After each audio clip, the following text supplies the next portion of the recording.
Hello student, career with Utkarsh Meerut में आपका स्वागत है और मैं आपके साथ धर्मेंद्र सर। आज हिंदी डिस्कस करेंगे, ठीक है। उससे पहले मैं आपको कुछ बता दूं, थोड़ा सा इधर ध्यान देंगे, ठीक है। नया सब्जेक्ट है हिंदी, तो उससे पहले थोड़ा सा इधर ध्यान देंगे सभी, ठीक है। जैसे आपका ये सब्जेक्ट है हिंदी, तो ये जो सब्जेक्ट है इसमें चाहे आपका यूपी पुलिस हो, चाहे यूपी पुलिस के बाद चाहे एसआई हो, ठीक है, चाहे आपका दरोगा हो, अदरवाइज चाहे स्टेट का कोई एग्ज़ाम हो, ठीक है, सारे कवर किए जाएंगे। तो उससे पहले ये सारी चीज़ें आपको देखना है इधर, ठीक है। देखो इधर, देखो हिंदी जो सब्जेक्ट है आपका, अगर हम बात करें हिंदी की, तो ये हिंदी जैसे हम और सब्जेक्ट होते हैं ऐसे ही हमारा ये हिंदी सब्जेक्ट है। हिंदी में हमें सबसे पहले जो हम आपको स्टार्ट करने वाले हैं वो यहाँ पर वर्णमाला स्टार्ट करेंगे, ठीक है। फिर वर्णमाला के बाद में आगे जो स्टार्ट करेंगे हम, फिर संधि स्टार्ट करेंगे, ठीक है। क्या करेंगे? संधि। फिर उसके बाद अगर हम बात करें तो समास स्टार्ट करेंगे, ठीक है। लेकिन आगे चलते रहेंगे इसी प्रकार। लेकिन इन्हें स्टार्ट करने का पर्पज़ ये है मेरा कि जैसे मैं आपको वर्णमाला पढ़ा रहा हूँ, तो वर्णमाला में टोटल 52 अक्षर हैं, तो इन पे बात करेंगे। फिर उसके बाद इन्हीं का यूज होगा कहाँ? संधि में, ठीक है। तो इसलिए ये एक दूसरे से लिंक होती चली जाती हैं चीज़ें। तब लिंक होंगी तो हमें बहुत चीज़ें आसान लगने लग जाएंगी, ठीक है। इसलिए पहले हम बात जो करेंगे वर्णमाला पर, फिर वर्णमाला के बाद संधि, इसी प्रकार आपका चलता रहेगा। तो सबसे पहले मैं वर्णमाला पढ़ाऊँगा आपको, तो आप विशेषकर ध्यान देंगे, ठीक है। बाकी चीज़ें अब हटाता हूँ मैं। देखो समझना क्या है, बहुत आसान है ये चीज़ें। जैसे अगर हम बात करें, देखो वर्णमाला लिखा है, ये क्या है? वर्ण, और ये वाला क्या है आपका? माला। तो अगर हम वर्ण की बात करें तो इसको, वर्ण को हम क्या बोल सकते हैं? अक्षर भी कह सकते हैं, ठीक है। उसी प्रकार हम यहाँ वर्ण को हम क्या कह सकते हैं? ध्वनि भी कह सकते हैं, ठीक है। और आपको पता है वर्ण तो बोल ही सकते हैं, ठीक है, वर्ण तो बोल ही सकते हैं। तो वर्ण को हमने क्या कहा? अक्षर भी कह सकते हैं, वर्ण भी बोल सकते हैं और ध्वनि भी कह सकते हैं, ठीक है। उसके बाद अगर हम आगे देखें तो फिर माला। तो कई बार हमारा यहाँ से जो क्वेश्चंस बनता है वो एग्ज़ाम में कैसे बनता है? देखो एग्ज़ाम में अगर हम देखें वर्णमाला, ठीक है, तो क्वेश्चन बनेगा कि वर्ण क्या है। भाषा की सबसे छोटी इकाई जो होती है वो क्या कहलाती है? वर्ण कहलाती है। भाषा की सबसे छोटी इकाई क्या कहलाती है? वर्ण। आपको ऑप्शन मिला ए, क्या मिला? ऑप्शन ए अक्षर, ऑप्शन बी मिला वर्ण, ऑप्शन सी मिला ध्वनि, क्या मिला? ध्वनि। अगर इस प्रकार मिले और डी ऑप्शन मिल गया आपको, ए कॉमा बी और सी और सी, ठीक है, तीनों। तो यहाँ पर आंसर जो देने वाले हैं हम तीनों देने वाले हैं, क्योंकि भाषा की जो सबसे छोटी इकाई होगी ना, वो है, हम अक्षर भी कह सकते हैं, वर्ण भी कह सकते हैं और ध्वनि भी कह सकते हैं। तो यहाँ पर आंसर देखो, अब ऐसे यहाँ जो आंसर बनने वाला है वो डी बनने वाला है, ठीक है। तो आप विशेष कर ध्यान रखेंगे ये बातें, क्योंकि बहुत छोटे छोटे क्वेश्चन हम गलत कर देते हैं, तो उनको देखते हुए आगे बढ़ते रहेंगे, ठीक है। फिर अगर हम आगे बात करें, अब यहाँ से क्वेश्चन बनता है माला। माला क्या है? वर्णों का व्यवस्थित समूह ही तो माला कहलाएगा। वर्णों का व्यवस्थित समूह ही क्या कहलाएगा? माला कहलाएगा। जैसे अगर हम यहाँ से बात करें, जैसे ऑप्शन देगा कि वर्णमाला क्या है, क्वेश्चन कहेगा वो कि वर्णमाला क्या है, तो आपको ऑप्शन देगा यहाँ से, जैसे मान लो option A, option B, option C, option D. यहाँ से कहेगा कि क्वेश्चन करेगा वर्णमाला क्या है, तो आपको ऑप्शंस मिलेंगे और फिर उनका आंसर दोगे आप। वर्णों का व्यवस्थित समूह, फिर क्या कहे? दूसरा ऑप्शन मिलेगा आप, वर्णों का अव्यवस्थित समूह, यह कहेगा ए और बी दोनों, फिर कहेगा नन। तो यहाँ पर जो आंसर जो देने वाले हैं, बट सोच समझ के देना है।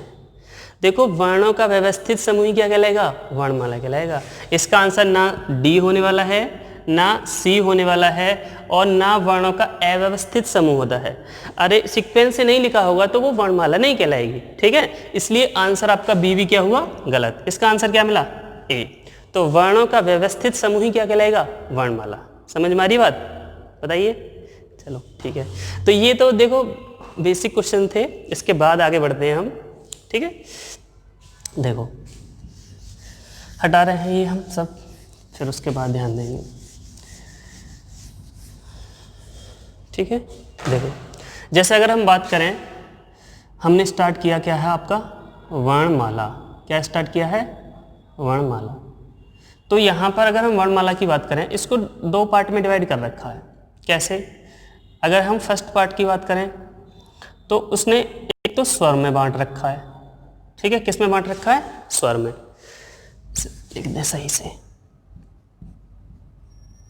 स्वर में और व्यंजन, ठीक है। तो यहाँ जो स्वर हैं इनकी जो संख्या है, अगर हम बात करें क्या, स्वर की संख्या, ठीक है। स्वर की अगर हम संख्या की बात करें तो कुछ जो हैं बुक वो तो मानती हैं कितना, 13 मानती हैं, और कुछ बुक क्या मानती हैं, 11। तो कुछ बुकों ने 11 माना है, कुछ ने क्या माना है, स्वरों की संख्या 13 मानी, और कुछ ने क्या मानी है, 11 मानी है। तो 13 आंसर क्यों गलत है, 11 क्यों सही है, या आपका 13 क्यों सही है, 11 क्यों गलत है, इस पर विशेष कर ध्यान देना है। क्योंकि यहाँ से जब स्वरों से क्वेश्चन उठता है तो हम गलत कर देते हैं कि स्वरों की संख्या ऑप्शन आपको 13 का भी मिलेगा, ऑप्शन 11 का भी मिलेगा, लेकिन सही आंसर कौन सा है, ठीक है। अभी पता चल जाएगा आपको, ठीक है, ध्यान देंगे। देखो अगर हम बात करें स्वरों की, तो टोटल जो हमारे पास कुल स्वर हैं, अगर हम बात करें तो कुल स्वर, ठीक है, वो कौन कितने हैं, आ,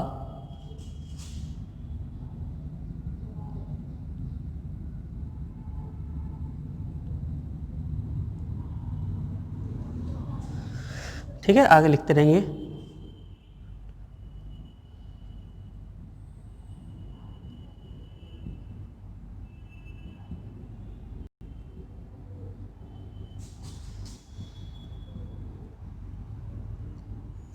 अब इन्हें हम काउंट करें, ठीक है। तो इन्हें काउंट करेंगे तो देखो 2, 4, 6, 8, 10 और 2 12 और 1 13, कितना हुआ, 13 हुआ ना। तो अगर हम कई बार देखते हैं बुकों में आंसर 13 भी मिल रहा है, लेकिन 13 आंसर क्यों गलत है, ठीक है, समझेंगे। देखो अगर हम बात करें यहाँ, तो देखो ये जो दोनों वर्ण हैं, ये जो दोनों वर्ण हैं, जिसको अगर हम इसकी बात करें, इसको तो बोला गया है क्या, अनुस्वार। क्या बोला है, अनुस्वार। और हम अगर इसकी बात करें, देखो ये वाला जो वर्ण है इसको बोला गया है विसर्ग। क्या बोला गया है, विसर्ग, ठीक है। लेकिन अगर क्वेश्चन बनता है एग्जाम में कि नीचे दिए गए विकल्पों में है कौन सा अनुस्वार है, ऑप्शन मिलेगा ए पे ये मिल जाएगा आपको, जिसको हम अनुस्वार बोलते हैं। ऑप्शन बी में मिल जाएगा ये, जिसको हम क्या बोलते हैं, विसर्ग बोलते हैं। एक ऑप्शन मिल जाएगा ये, और एक ऑप्शन मिल जाएगा ये। तो हमसे पूछा है अनुस्वार, तो उस सिचुएशन में आंसर देंगे क्या, ये वाला, ठीक है। अगर पूछे विसर्ग तो उस सिचुएशन में आंसर देंगे ये वाला, ठीक है। लेकिन क्या ही बात पूछता है कि बताइए अयोगवाह कौन से हैं, अयोगवाह। तो इन दोनों के अनुस्वार और विसर्ग, इन दोनों को क्या बोला गया है, अयोगवाह। क्या बोला है, अयोगवाह, ठीक है। क्या बोला गया है, अयोगवाह। तो यहां फिर जब अयोगवाह बोला गया है तो इनका नाम अयोगवाह कैसे पड़ा, ठीक है, ध्यान से समझना। देखो जैसे लिखा है ना, इसी के अंदर इसका सारांश छुपा है। अगर हम ध्यान से देखें, हमने बोला अयोगवाह, ऐसे वर्ण, सुनेंगे, ऐसे वर्ण जिनका न तो योग स्वरों में किया गया हो और न ही व्यंजनों में किया गया हो, अयोगवाह, ठीक है। इनकी काउंटिंग ना तो स्वरों में करी गई है और ना ही व्यंजनों में करी गई है, इसीलिए इनको क्या बोला गया है, अयोगवाह। समझ में आ रही बात, ठीक है। चलो उसके बाद ध्यान देंगे। अब कुल स्वर अगर हम बात करें तो हमारे पास कितने बच गए, कुल स्वर बच गए भैया कितने, 11। अब ये कुल जब 11 स्वर बच गए तो इसके बाद इन स्वरों का भी वर्गीकरण किया गया है, और वर्गीकरण जो किया गया है वो निम्न प्रकार से किया गया है। ठीक है, कैसे किया गया है, देखो अगर हम बात करें कुल स्वर हमारे पास कितने मिले, 11। आपको एग्जाम में क्वेश्चन आए तो हमेशा ध्यान रखना, पूछे कि स्वरों की संख्या कितनी है, तो हमेशा आंसर आपको कितना ध्यान रखना है, 11। स्वरों की संख्या कितनी है, 11 है, समझे ना। 13 आंसर मत दे देना, आंसर कितना देना है, 11। ठीक है, चलो अगर समझ रहे हैं तो। उसके बाद ये जो स्वर हैं इनसे एग्जाम में क्वेश्चन कैसे बनेंगे। ठीक है, देखो अब मैं यहीं पे लिख रहा हूं क्या, स्वरों का वर्गीकरण, स्वरों का वर्गीकरण निम्न प्रकार है, निम्न प्रकार है। स्वरों का वर्गीकरण कैसे भैया, निम्न प्रकार। लेकिन यहाँ हम मोस्टली जो पढ़ने वाले हैं वो सिर्फ कितना, 4 टाइप से, मतलब 4 प्रकार से वर्गीकरण करेंगे। ठीक है, 4 प्रकार से कैसे कैसे, देखो ध्यान से समझेंगे। स्वरों का जो वर्गीकरण है वो 4 प्रकार से कर रहे हैं हम।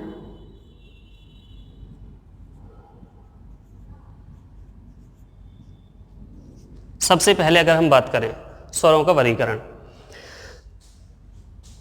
मात्रा के आधार पर, मात्रा के आधार पर स्वरों का वर्गीकरण। ठीक है, लिख लेना ये स्वरों का वर्गीकरण। उसके बाद फिर आगे कैसे है, दूसरा फिर करेंगे हम होठों की स्थिति, होठों की स्थिति के आधार पर स्वरों का वर्गीकरण। ठीक है, फिर उसके बाद आगे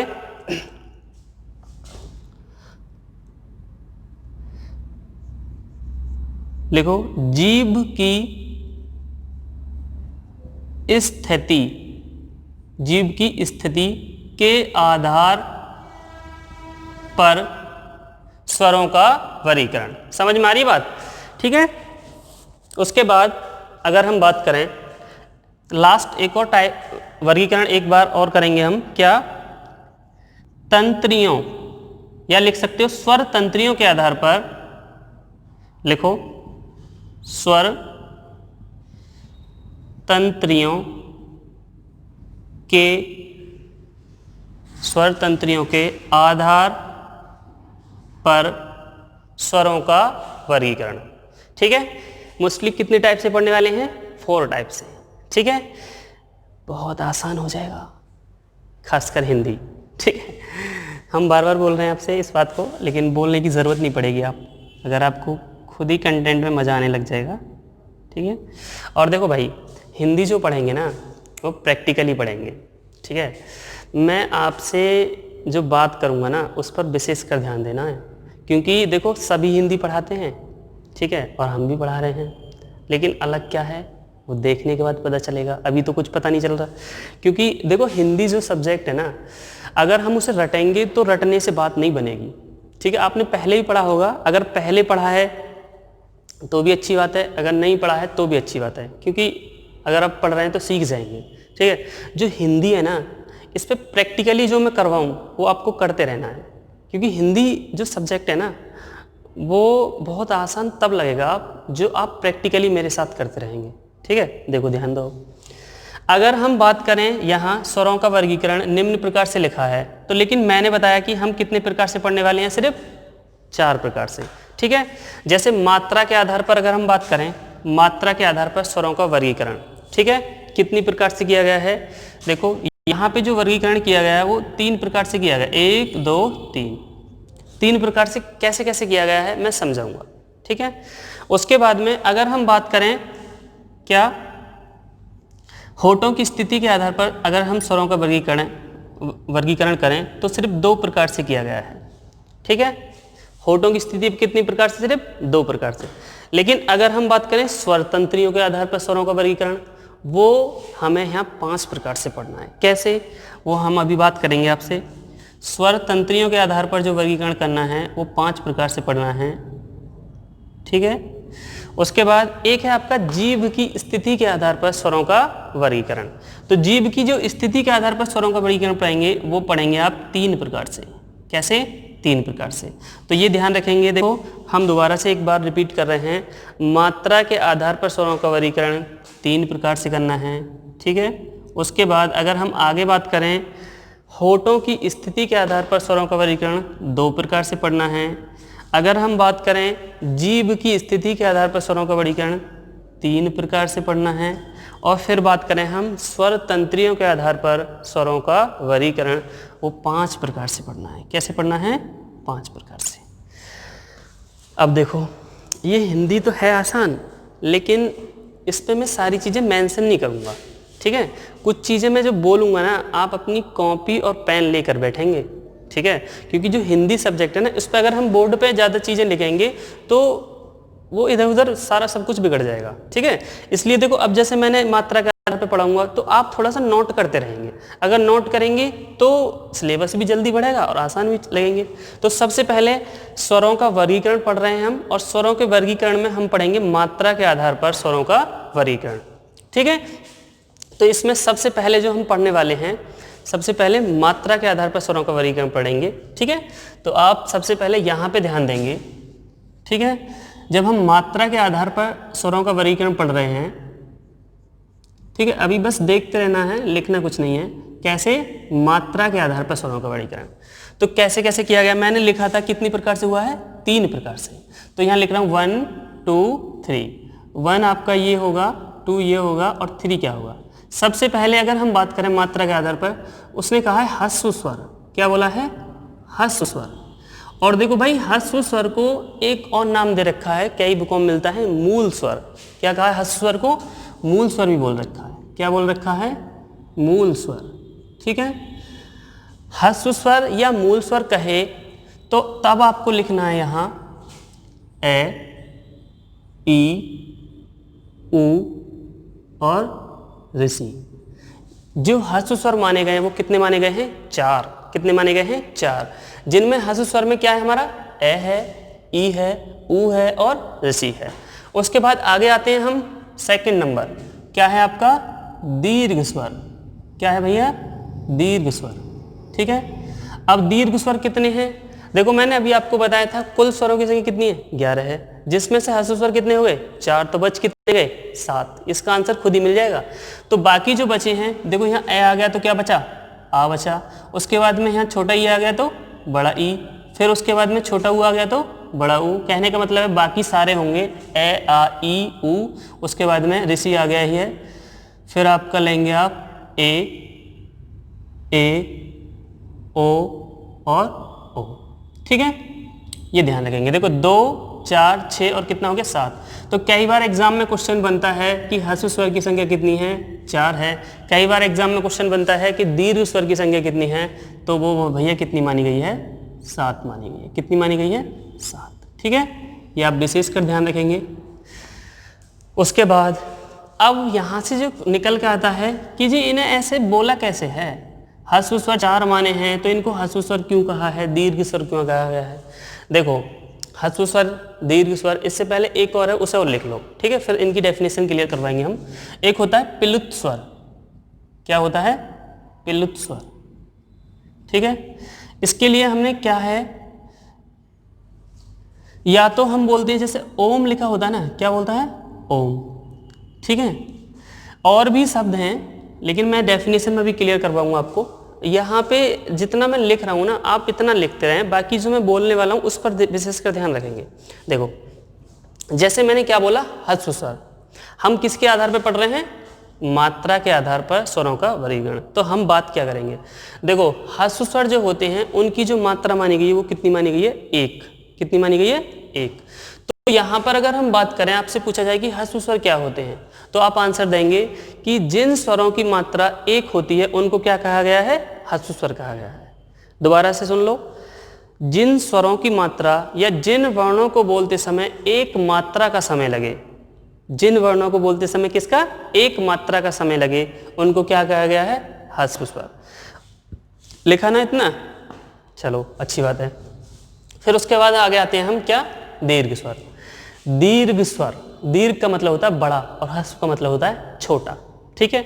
तो अगर हम करें दीर्घ स्वर की बात, देखो जिन स्वरों को बोलते समय, जिन स्वरों को बोलते समय दो मात्रा का समय लगे, दो मात्रा का समय लगे उनको हमने क्या कहा गया है, दीर्घ स्वर कहा गया है।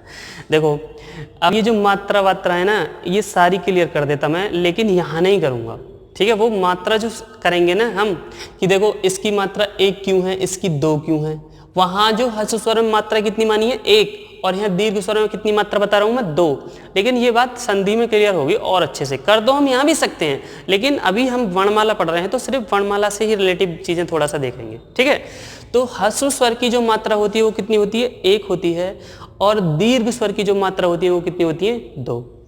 यह आपको डेफिनेशन मिलेगी कि जिन स्वरों को बोलते समय, क्या बोलेगी, जिन स्वरों को बोलते समय दो मात्रा का समय लगे उन्हें क्या कहा गया है, दीर्घ स्वर कहा गया है। समझ रहे हैं ना, जिन स्वरों को बोलते समय दो मात्रा का समय लगे वो क्या कहलाएंगे, दीर्घ स्वर, ठीक है।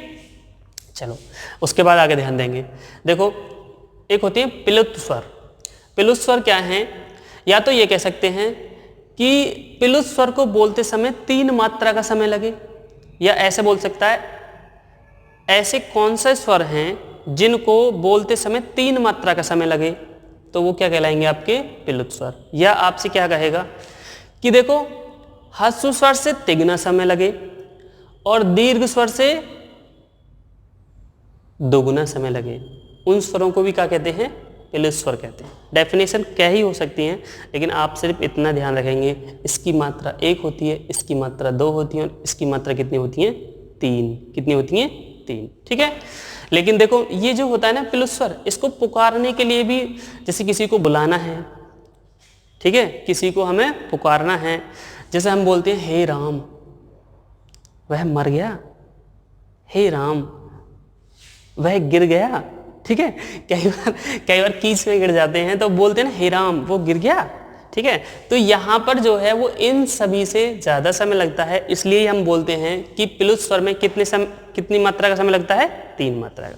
बात समझ में आई या नहीं, ये बताइए। मात्रा वाला कॉन्सेप्ट हुआ क्लियर? अगर हुआ है तो बोलो हाँ, अगर नहीं हुआ है तो बोलो ना, ठीक है। और कमेंट बॉक्स में बताते रहें, ठीक है। चलो आगे चलते हैं। फिर अगर हम बात करें, मात्रा के आधार पर पढ़ लिया हमने, फिर पढ़ेंगे हम क्या, होठों की स्थिति के आधार पर स्वरों का वर्गीकरण। कैसे भैया? होठों की स्थिति के आधार पर स्वरों का वर्गीकरण।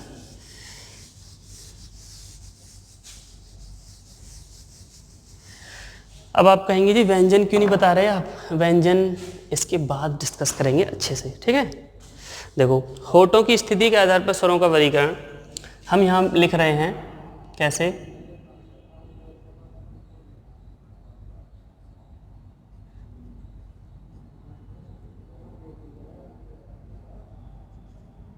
होठों की स्थिति के आधार पर लिख लो, चलो ऐसे इतना ही रहने दो। होठों की स्थिति के आधार पर स्वरों का वर्गीकरण कितनी प्रकार से किया गया था? दो प्रकार से, ठीक है। कितनी प्रकार से किया गया था?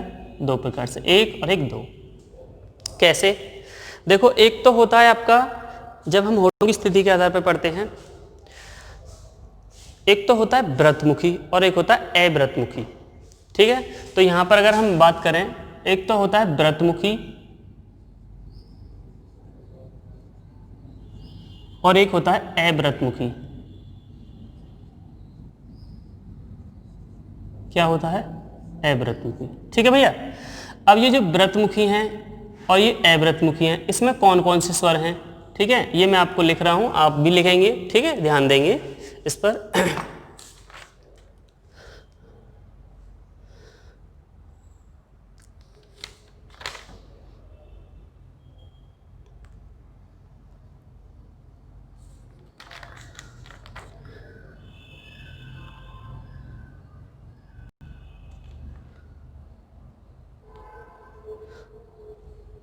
ठीक है, ये हैं जो आपकी व्रतमुखी में आप लिखेंगे सबसे पहले उ उ उ उ ओ और ओ।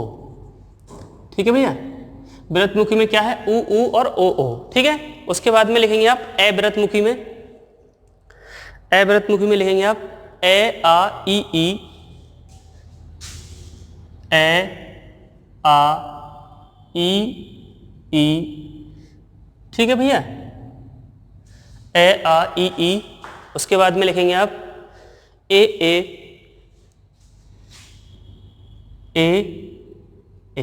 ठीक, एक, ये ध्यान रखेंगे आप लोग। देखो आप कहेंगे जी यहाँ तो अगर हम बात करें 2 और 2 4 और 2 6 और 2 8 और 2 10, लेकिन तुमने तो स्वर बताए थे 11, लेकिन यहाँ पर अगर बात करें तो वर्गीकरण कुल हो रहा है कितने का, 10 का, लेकिन कितने थे, 11 थे। तो भाई ऐसा क्यों, कौन नहीं आया, ऋषि का जो विवरण है वो यहाँ पर नहीं किया गया है। ध्यान रखना, ऋषि को भी डिफाइन करेंगे, लेकिन आप इतना ध्यान रखेंगे हम पढ़ रहे हैं होठों की स्थिति के आधार पर स्वरों का वर्गीकरण। ठीक है भैया, कैसे पढ़ रहे हैं, होठों की स्थिति के आधार पर स्वरों का वर्गीकरण। तो देखो कितने हैं, व्रतमुखी में हमने उ उ ओ और अव्रतमुखी में ए आ ई ए। देखो सबसे पहले ये आपने नोट कर लिया हो तो आप इनकी डेफिनेशन पे ध्यान रखेंगे। इनको व्रतमुखी क्यों कहा गया है, इनको अव्रतमुखी क्यों कहा गया है। ठीक है भाई, इनका अगर नाम ऐसा है ना तो इनको बोलते समय भी हमारे होठों की स्थिति इसी प्रकार से होगी। देखो व्रतमुखी का मतलब क्या होता है, जिन स्वरों को, समझना, जिन स्वरों को बोलते समय हमारे होठ व्रत का आकार ले लें। दोबारा सुन लो, जिन स्वरों को बोलते समय हमारे होठ व्रत का आकार ले लें, उन स्वरों को हम क्या कहेंगे, व्रतमुखी कहेंगे। अब आप मेरे साथ प्रैक्टिकली करेंगे, अगर प्रैक्टिकली करेंगे तो बहुत चीज़ें आसान लगने लग जाएंगी। अब देखो जैसे हमने बोलता, क्या बोला, ऊ, बोलो आप ऊ, तो ऊ बोलते समय जो हमारे होठ हैं वो तुरंत व्रत का आकार ले लेते हैं, इसलिए हमने यहाँ पर ऊ को बोलो और फिर हम बोलते हैं ऊ। कहने का मतलब छोटा ऊ और बड़ा ऊ। ठीक है, अब ये छोटा बड़ा क्या है आप कहेंगे जी, देखो बचपन में जब आप NCKG में पढ़ते होंगे, ठीक है, तो हमें सिखाया जाता है कि छोटा ऊ और बड़ा ऊ। ठीक है, वैसे यहाँ ये ऐसे बोलना सही नहीं है, क्योंकि देखो छोटा ऊ का, इसकी जो मात्रा होती है वो 1 होती है और इसकी जो मात्रा होती है वो कितनी होती है, 2 होती है। इसलिए कई बार बोल देते हैं छोटा ऊ बड़ा ऊ, लेकिन चलो आप ध्यान रखेंगे।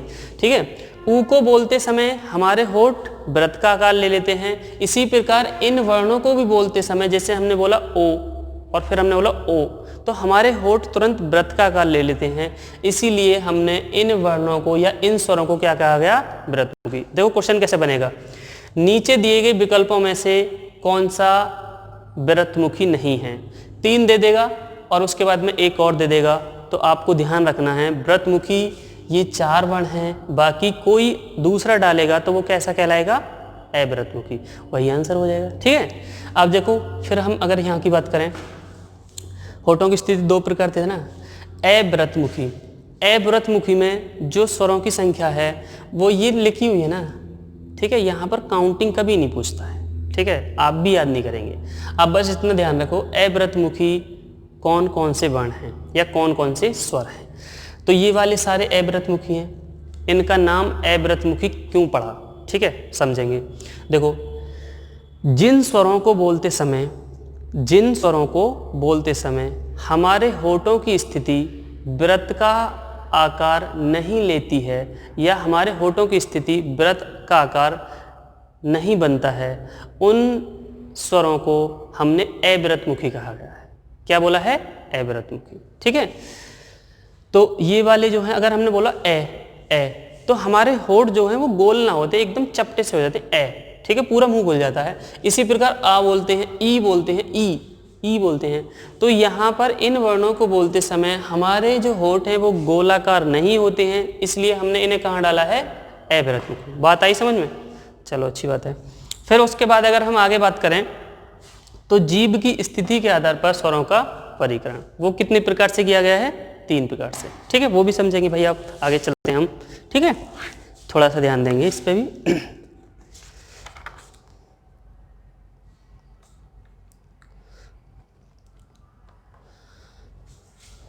चलो यहीं पे लिखते हैं, ठीक है।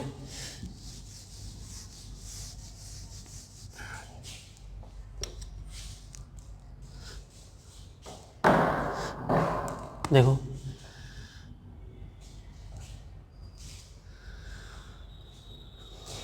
कैसे पढ़ रहे हैं हम, जीव की स्थिति के आधार पर स्वरों का वर्गीकरण 1, 2 और 3, ठीक है। अब ये समझेंगे इसको हमने कितने प्रकार से वर्गीकृत किया है, 3 प्रकार से, जिसमें हमारा पहला प्रकार, दूसरा प्रकार और एक तीसरा प्रकार। एक तो है हमारे अग्रस्वर, क्या बोले आपके, अग्रस्वर। एक बोले हमारे मध्य स्वर, क्या है भैया, मध्य स्वर, ठीक है। और जो एक है आपके अगला पश्च स्वर, क्या है, पश्च स्वर, ठीक है भैया, पश्च स्वर। अब ये जो अग्र स्वर हैं इनमें कौन कौन से स्वर आते हैं, मध्य स्वर में कौन कौन से स्वर आएंगे और पश्च स्वर में कौन कौन से स्वर आएंगे, ठीक है। ये चीजें आपको समझनी है। अब अग्र स्वर क्यों कहा है, पश्च स्वर क्यों कहा है या मध्य स्वर क्यों कहा है, इस पे मैं अभी बात करने वाला हूँ, ठीक है। अभी आप थोड़ा सा बस मेरे साथ ये लिखेंगे, ठीक है। अग्र स्वर में कौन कौन से डाले हुए हैं, तो आप लिखेंगे अग्र स्वर में सबसे पहले, तो यहां पे लिखेंगे आप ई, ए, ठीक है, ये आपके अग्र स्वर हैं, ठीक है। उसके बाद फिर मध्य स्वर लिखेंगे आप लोग। मध्य स्वर में आपका ए है। उसके बाद में अगर हम बात करें पश्च स्वर,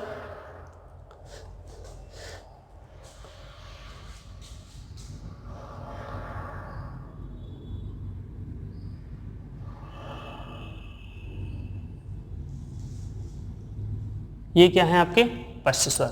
अब फिर यहाँ कहेंगे जी 2 और 2 4 और 1 5, 5 और 2 7, 7 और 2 9 और 1 10, लेकिन तुमने तो स्वर बताए थे कितने, 11। लेकिन यहाँ अगर हम काउंटिंग कर रहे हैं तो हर बार 10 क्यों आ रहा है। देखो ऋषि का हम बार बार बता रहे हैं, यहाँ वर्गीकरण नहीं किया गया है। आप बिल्कुल परेशान ना हो, ऋषि पे भी बात करेंगे, ठीक है। तो भाई इधर ध्यान दो, देखो जैसे हमारे क्या थे, पश्च स्वर ये रहे, मध्य स्वर ये रहा और अग्र स्वर ये रहे।